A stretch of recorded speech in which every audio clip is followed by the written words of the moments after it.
I used to joke that my marriage was so stable, it was boring. No drama, no jealousy, no late-night arguments about who left the lights on. Just peace, routine, and an endless cycle of inside jokes and half-finished TV shows. Emery and I were that couple who texted each other grocery lists with hearts and debated over which scented candle smelled less like disappointment.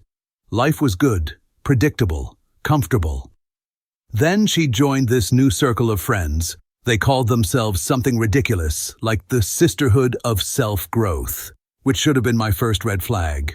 From what I could tell, they spent their weekends drinking $8 lattes and diagnosing each other's relationships using Instagram reels and half-remembered psychology terms. At first, I thought it was cute. Emery was excited, full of energy. She started using new words like boundaries and emotional safety. I figured it was harmless, until every sentence I said started getting audited like a tax return. One night she looked at me and asked, "If a really attractive woman texted you out of nowhere, would you reply?" I laughed, thinking it was one of those hypothetical couple games. Only if she was asking whether we still had milk. Emery didn't laugh. She gave me that quiet nod that said, "Noted." Over the next few days, her tone changed. She'd throw these little tests into casual conversations. If your ex called, would you answer? If someone flirted with you, would you tell me? If you ever got tempted, would I even know? Each question came with that same look, the one that says the quiz is already graded and I just don't know my score yet. I brushed it off at first. Everyone gets weird advice from their friends sometimes. But then she said something that stuck with me. They say men create distance when they're hiding something. I remember blinking at her and replying, "Or when they're tired of being interrogated by people who don't even live here." She crossed her arms. "You're deflecting." I sighed. "No, I'm defending my right to breathe without an audience." That earned me another silent nod. The "I'll remember this for later" kind. A few days went by quietly. Then, out of nowhere, I got a message request on Instagram from an account I didn't recognize. No profile photo, just a blurry image of a coffee cup and the username @newmoon_something. The message said, "Hey," no capital letter, no context, just the kind of lowercase chaos that usually leads to trouble. I ignored it. Probably spam, or one of those crypto scams that starts with fake flirting. An hour later, another message appeared. "Are you busy?" That one made me pause. It felt human. But something about it was off. Too intentional. Too clean. Like it was trying too hard to sound casual. I still didn't answer. I made tea instead. Tea doesn't ask questions. That evening, while we were eating dinner, Emery asked if anything interesting had happened during my day. "Not unless you count renaming files for 3 hours," I said. She tilted her head. "No strange messages? No random girls?" I stared at her. Should I be expecting some? She shrugged, pretending to be casual, but her fork froze midair. That was my first real wait a minute moment. The next morning, another message popped up, different account this time. @softlinen_sky. Same lowercase greeting, "Hey." I didn't even open it. Blocked. Done. That evening, Emery said she felt like I'd been emotionally distant lately. I was literally holding her groceries in both arms when she said it. "Distant?" I grunted. "I'm 6 inches away and trying not to drop the eggs." She folded her arms. "You know what I mean." "I really don't," I said. "Unless eggs now count as emotional baggage." She rolled her eyes, which in our marriage was basically punctuation. By Saturday morning, the women's circle had clearly been hard at work. Emery came home glowing with the kind of certainty people usually get right before joining a pyramid scheme. She set down her bag and said, "We need to talk about trust. I was making pancakes." "Sure. Do you trust me not to burn these?" "I'm serious." "So am I. These pancakes are a matter of integrity." That joke landed like a brick. She didn't smile. While I flipped another one, my phone buzzed on the counter. Unknown number. Local area code. Message, good morning. I froze. It wasn't Instagram this time. It was my actual number. Who's that? Emery asked. Spam, I said quickly. What kind of spam says good morning? The polite kind? Her eyes narrowed. I showed her the screen, but she just stared at me, not the phone, like she was studying my face for guilt I didn't own. I blocked the number. I even deleted the whole conversation just to keep my sanity. That weekend, the house felt heavy. No fights, no yelling, just silence with bad intentions. We watched a nature documentary about lions hunting gazelles, and when the gazelle got caught, we both said, "Wow," at the same time. It felt metaphorical, and I hated that. Sunday morning brought another message, this time on Facebook Messenger, from a brand new profile with exactly 2 photos, a blurry beach and a shadow of someone in a hat. The message read, "I saw you at the cafe last week. You looked nice. Do you go there often?" Which was funny because I hadn't been to a cafe in weeks. Unless Home Depot counts. I didn't reply. But that night, Emery asked again, "Do you feel disconnected lately?" "No," I said. "Just confused about why you're suddenly treating me like a suspect." "Because you're acting weird." "I'm acting married." She didn't like that answer. By Monday, she stopped hiding the source of her paranoia. "My friends think you're probably talking to someone," she said over breakfast, as casually as if she were commenting on the weather. "Which friends?" I asked. "You don't know them." "That's convenient." She took a sip of her coffee like it was a mic drop. I looked at her across the table, and something in me shifted. I realized this wasn't just insecurity, it was a project. Her friends weren't gossiping. They were orchestrating something. That same day, I got another message. At Linen and Salt. Hello again. I took screenshots this time, not because I planned to use them, but because something told me I'd need proof one day. That night, Emery went to bed early with a book about boundaries. I stayed up fixing the squeaky cabinet door because at least it didn't accuse me of emotional detachment. Before turning in, I looked at my phone one last time. A new email notification blinked at the top of the screen. Subject, "We should talk." No name, no signature, just a line that made my stomach tighten. "You're hard to reach, but I'm patient." The email sat in my inbox like a landmine. "You're hard to reach, but I'm patient." That was it. No name, no hint, no signature. For a solid minute, I just stared at it. Then I did the responsible adult thing. I closed my laptop and stared at the wall instead. Emery noticed something was off that morning. She always did. "You seem distracted," she said while pouring her coffee. "Yeah," I replied, trying to figure out how to unsubscribe from reality. She gave me the look, the one that says I'm collecting evidence.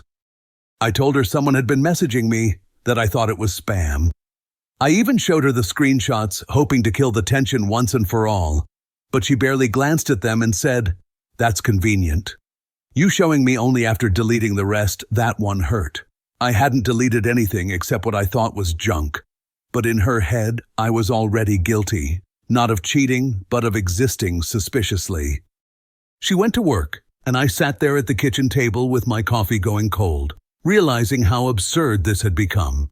My wife thought I was flirting with air. I thought my wife was being brainwashed by women who used energy as a verb. That evening, Emery didn't speak much. She just scrolled her phone with that same tight expression, the one that means the group chat was busy. I pictured the conversation easily. "Girl, trust your gut. Men always hide something. Set a trap. If he passes, great. If not, you know." I could practically hear the sound of collective bad advice echoing over wine glasses. By Wednesday, the messages came daily. New accounts every time. All variations of the same theme. Minimal profile, lowercase greetings, vague compliments. One said, "I like your smile in your profile picture." My profile picture was me holding a fish from 2018. That should have been disqualifying. Another one said, "You looked good at the cafe." Still hadn't been to a cafe. I was starting to think I had a doppelganger who drank more espresso than I did. I finally showed one to my friend Mark from work. He's the kind of guy who wears hoodies to management meetings and somehow gets away with it. He looked at the messages and said, "Dude, that's bait." "Yeah, I know," I replied. "I'm just not sure who's holding the fishing rod." Mark grinned. "Probably your wife's friends." My ex tried that once. She made a fake profile to see if I'd flirt back. What happened? She forgot to log out before showing me her phone. That story gave me both hope and dread. That night, while Emery was in the shower, I sat on the couch with my laptop and started digging. I clicked on the mystery accounts. All of them had similar details. Same phrasing, same upload pattern, all created recently, and all using local time zones. Whoever was doing this wasn't far away. The more I looked, the clearer it got. This wasn't a random scammer. It was organized, and that meant someone close. The next day, Emery was all sweetness again. She made pancakes, kissed my cheek, and said, "You've been quiet lately." I smiled. "Just thinking." "About what?" "Who keeps texting me like we're in a low-budget spy movie?" She laughed, but there was tension behind it. "Maybe you have a secret admirer." "Yeah, that's what every married man wants. Unsolicited plot twists." Her eyes flicked up for a second, like she was trying to gauge if I'd said it jokingly or resentfully. I didn't clarify. Let her wonder for once. Later that afternoon, while she was out, I received another message, this time on WhatsApp. "You're a good listener, aren't you?" That one stopped me cold. I'd never shared my number publicly. No business page, no contact info, nothing. Whoever it was either had access to my wife's phone or my contacts. I stared at the message for a long moment before typing back, "Depends who's talking." Then I waited. No reply for hours. When Emery came home, she seemed oddly cheerful. I asked how her day was. She shrugged. "Fine. We just talked about relationships. You know how couples sometimes lose spark and honesty." Spark and honesty. Right. It sounded like the circle had finished its group spell. That night, when she fell asleep, I went through the settings on my phone. I wanted to see if there were any shared devices on my WhatsApp. There weren't. But I noticed something else. One of the last messages from the mystery number had been sent just 5 minutes after Emery left the house earlier that day. Coincidence? Maybe. But the same thing had happened twice before. Every message came when she wasn't home. By now, paranoia had started to taste like caffeine. I couldn't sleep. I sat in the dark with my phone's glow lighting the room like a cheap horror movie. I scrolled through the accounts again. At newmoon_something, at softlinen_sky, at linen and salt. All poetic, all feminine, all fake. And all of them had one strange thing in common. They followed the same 3 people. Emery, her friend Tessa, and a lifestyle blogger named Crystal Waves. Tessa. That name felt like the missing puzzle piece. She was the loudest of the group, the one who always said, "If he's really loyal, he'll pass any test." I stared at her profile. It was full of motivational quotes that sounded like threats. Stuff like, "If he flinches, he's hiding something." "A loyal man isn't afraid to be tested." Right, because apparently healthy marriages now required exams. The next morning, I decided to play along. I waited until another message came. And sure enough, around 9:15 a.m., one appeared. "You seem kind." I liked that I took a deep breath and replied, "Thanks. Do I know you?" 3 dots appeared, then vanished, then appeared again. Whoever it was, they hesitated. Finally, "Not really. But I've seen you around." That was my cue. "Where?" "Online. You post nice things sometimes. I hadn't posted anything in weeks." I was officially in the twilight zone. I didn't answer again, just let it sit. When Emery came home that night, she seemed nervous. She kept glancing at me like she was waiting for me to say something, or maybe to fail some invisible test. At dinner, she asked, "Are you happy with us?" "Yeah," I said carefully. "Why wouldn't I be?" "I don't know. Sometimes I feel like you're somewhere else." "You mean emotionally or geographically?" She frowned. "See? You always joke. That's my coping mechanism." She sighed and looked away. "My friends say—" I cut her off.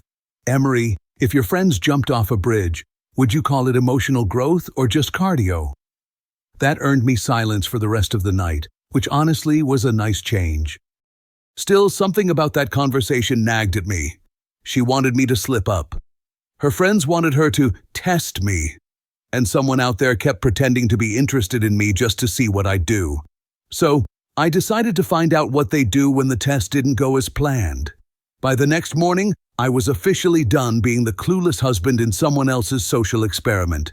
If they wanted a loyalty test, fine, I'd give them one. Just not the result they expected. The plan was simple. I'd answer the mystery account, play dumb, and see how deep the rabbit hole went.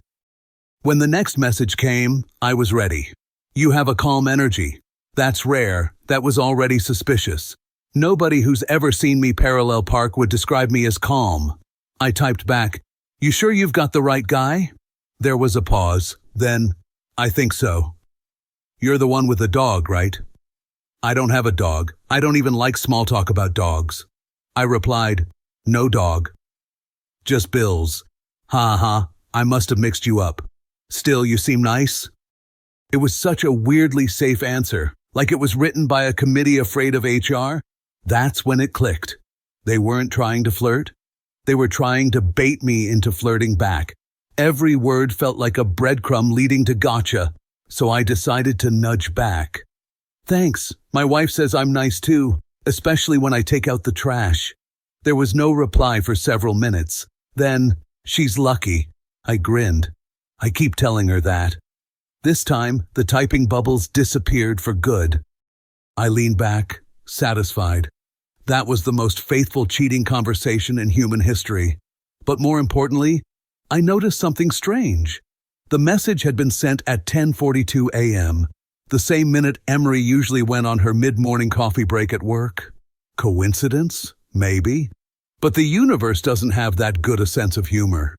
That evening, Emery came home looking strangely smug. She asked how my day was, and when I said quiet, she smirked. Just a flicker, but enough.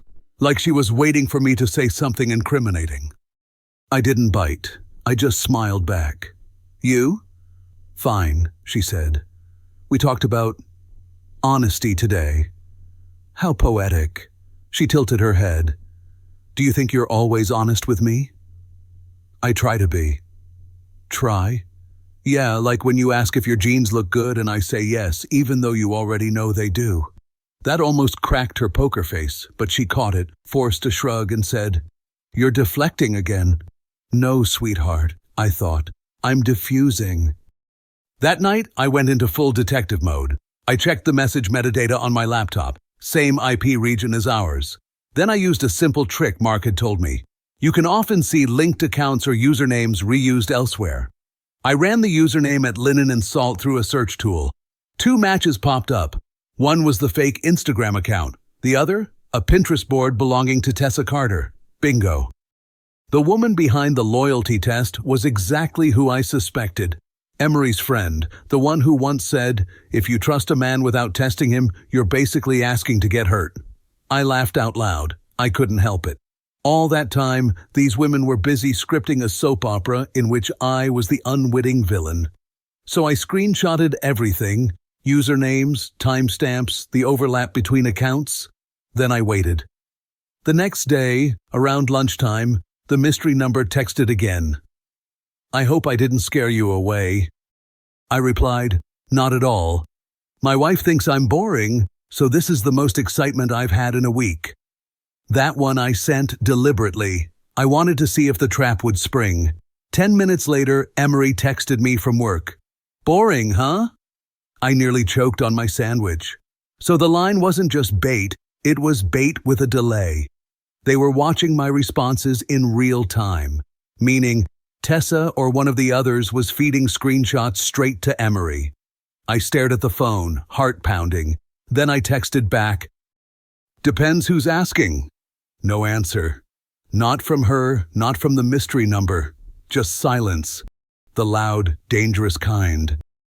When she got home that night, Emery was cold again. Not angry, not sad.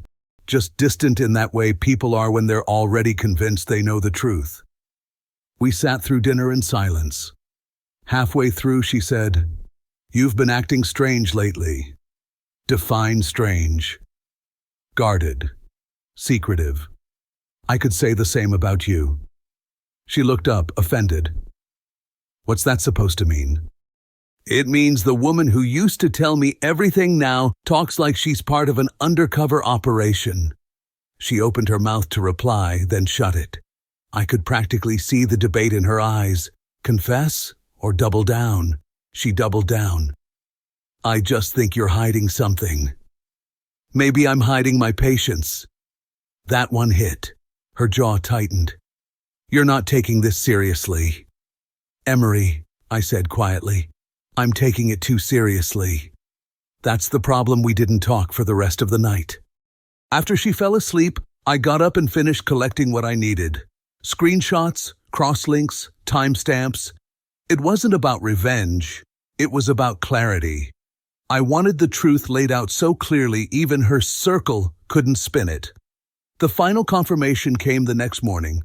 Another message arrived, but this time, whoever was behind it slipped. You looked stressed yesterday. I hope she's not being too hard on you. That was the smoking gun. Nobody outside our marriage could have known that Emery and I had barely spoken the night before. I typed one line in reply. Hey Tessa, how's the loyalty experiment going? The message was read instantly, no reply. 5 minutes later, the account disappeared. Deleted. I laughed, a slow, disbelieving laugh that turned into a sigh. So that was it. Months of paranoia, all because a few bored women wanted to feel like detectives in their own reality show. When Emery came downstairs, I was calm, maybe too calm. She asked what was funny, and I said, just realizing how much trust costs these days. She frowned, but didn't ask. Not yet. That evening, I printed the screenshots, all of them, bound them neatly in a folder, not to gloat, just to have something physical when words inevitably failed. Then I cooked dinner, poured 2 glasses of wine, and waited for her to come home. It was time for grading day. When Emery came home, she smelled dinner before she saw me. The lights were dim, soft music played low. One of those bluesy playlists we used to cook to together. She paused in the doorway, surprised. You cooked? She said, hanging her purse on the chair. Figured we could talk over something that isn't passive-aggressive silence. I tried to smile. Her laugh was quick, nervous. Okay, that sounds serious. It is. I gestured for her to sit.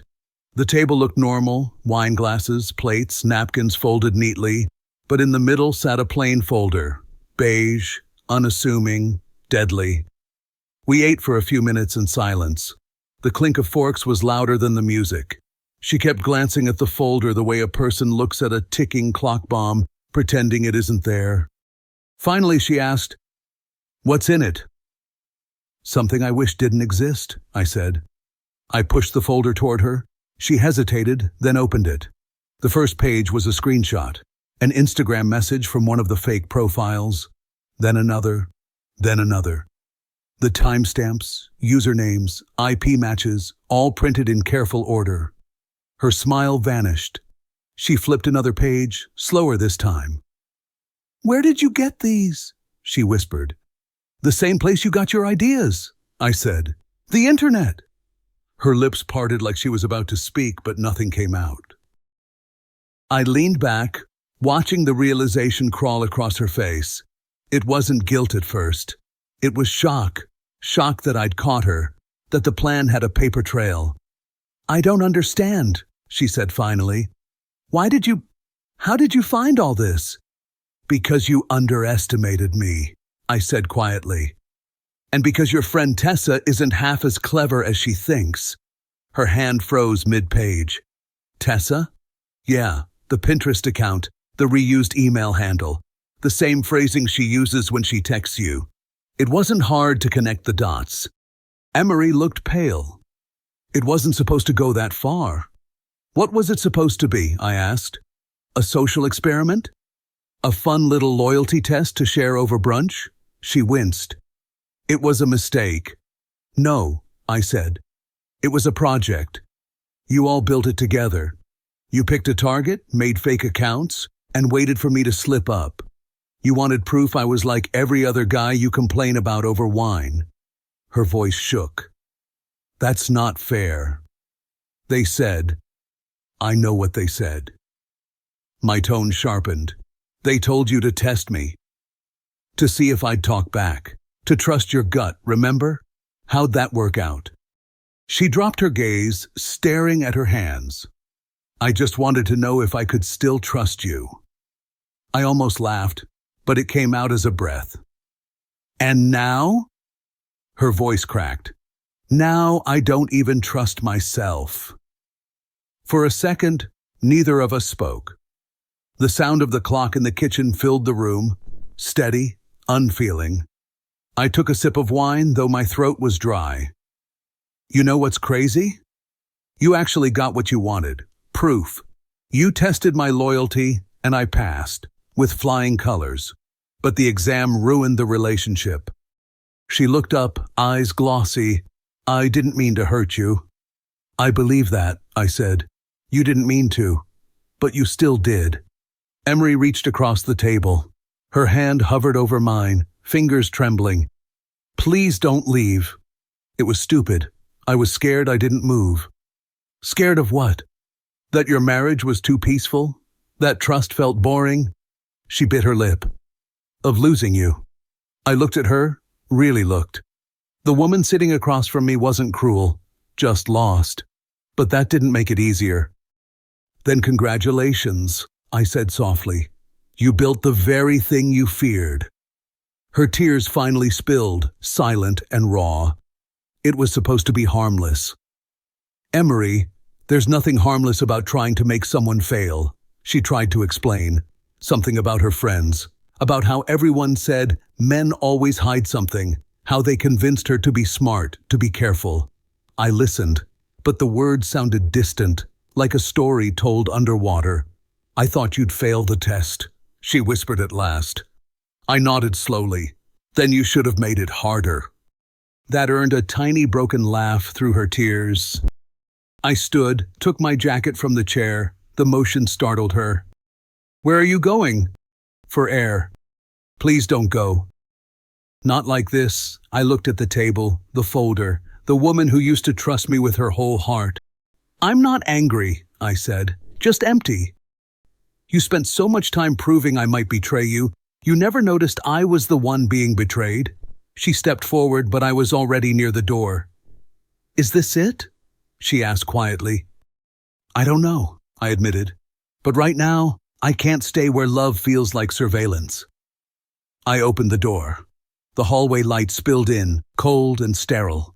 Behind me, her voice came small, almost a whisper. You're right. I ruined it. I turned slightly.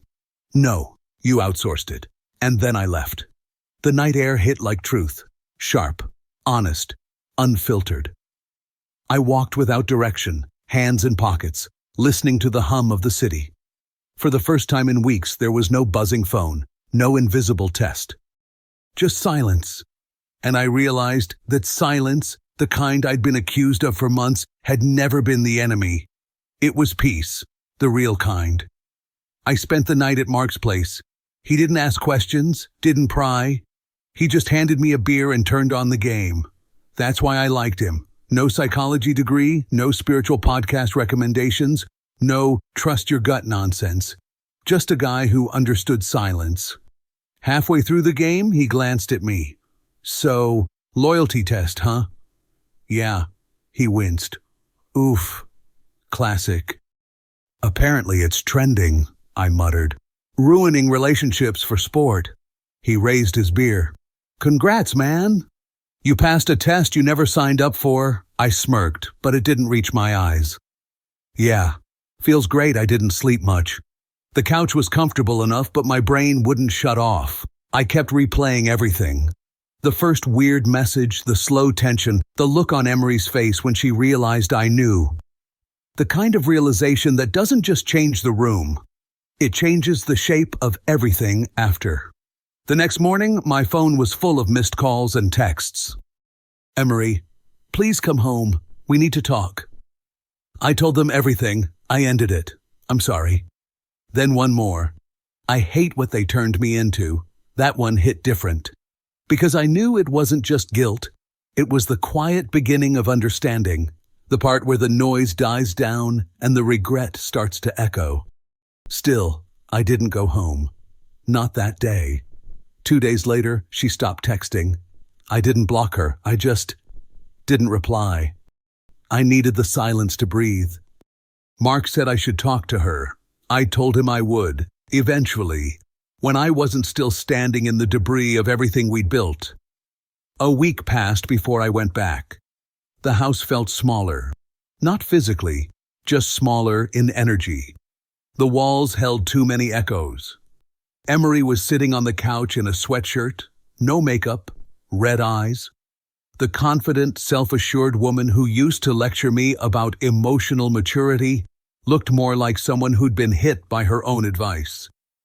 Hey, I said. She stood, but didn't move closer. You came. For the rest of my stuff, I said quietly. Her eyes glistened, but she nodded. Okay. We stood there, facing each other like two people who remembered love but couldn't find the map back to it. I told them, she said finally. I told Tessa and the others that what we did was disgusting. And? They said I'm overreacting. That I should be grateful you didn't take the bait. I laughed. Not because it was funny, but because it was predictable. Of course they did. The Committee of Emotional Terrorism never admits defeat. She winced. I blocked them. All of them. Good start, I said. I don't blame you for hating me. I don't, I said truthfully. I just don't recognize you right now. Tears slid down her cheeks. You used to say we could talk about anything. And we could, I said, until you started talking to me through strangers on the internet. Her hands trembled. I wanted to protect myself. From what? I asked. A marriage without drama? That broke her.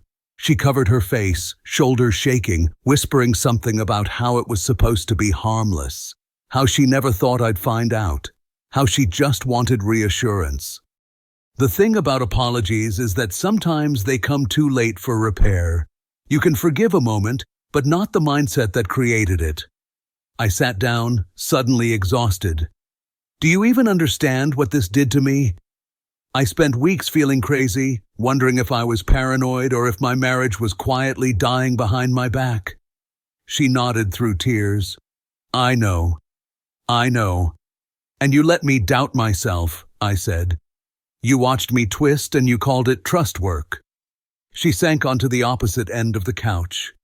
I thought if you passed the test, I'd feel safe again. I looked at her for a long time. You don't feel safe by testing people. You feel safe by knowing who they are. You already knew me, Emery. You just stopped believing it. She didn't answer. She just cried silently, the way people do when there's nothing left to defend. After a while, I stood up. I'll stay with Mark for a while. You need space to figure out why trust feels like a challenge instead of a choice. She nodded weakly. Will you ever come back? I don't know, I said.